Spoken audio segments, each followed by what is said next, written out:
Do you know what the pink tax is? Not really. I do know what the pink tax is. Oh no, I've never heard of it. Yes. I do. No.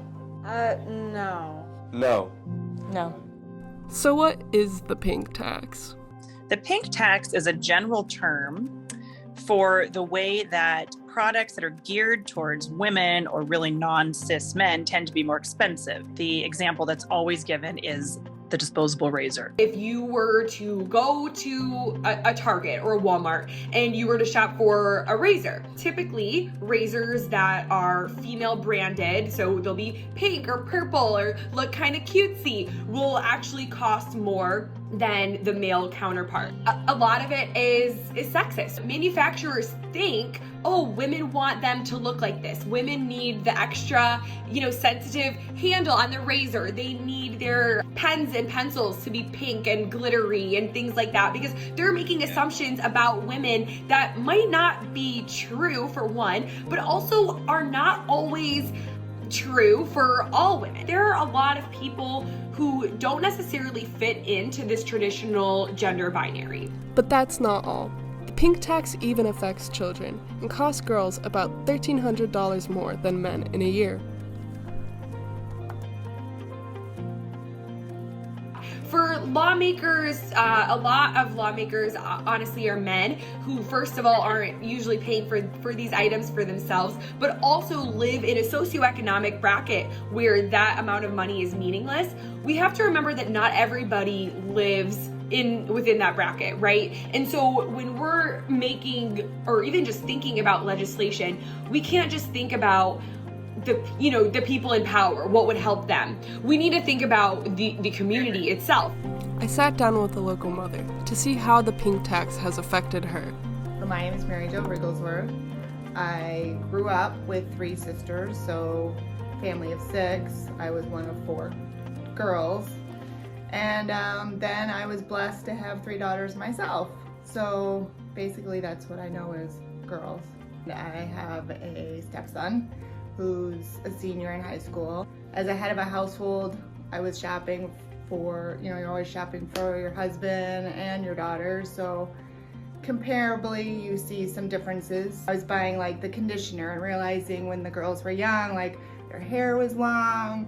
A conditioner is something you don't normally buy for your son if he's got short hair. So there's always these little things that adds up.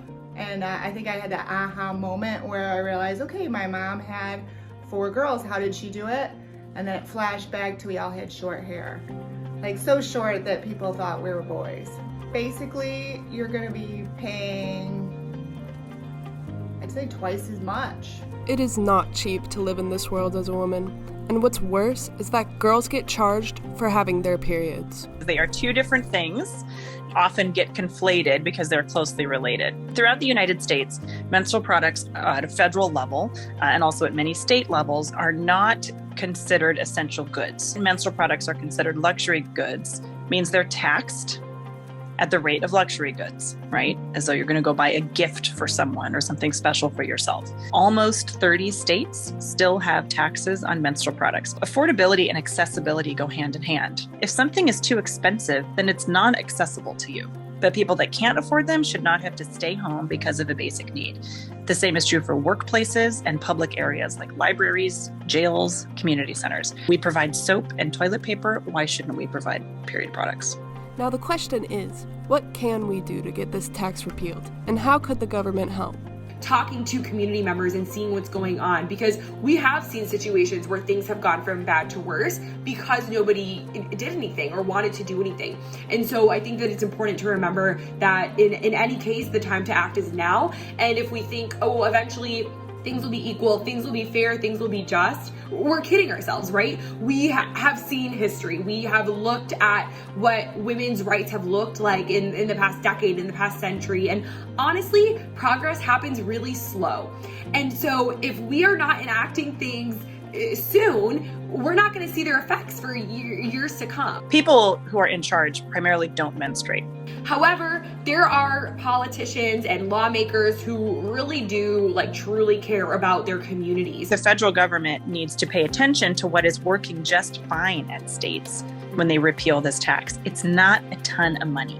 This is not a major cost. This is money back into the pockets of hardworking families, single moms, students, and women that need it. These taxes are a clear sign of gender discrimination, and with it, girls across the entire world are struggling financially to take care of themselves.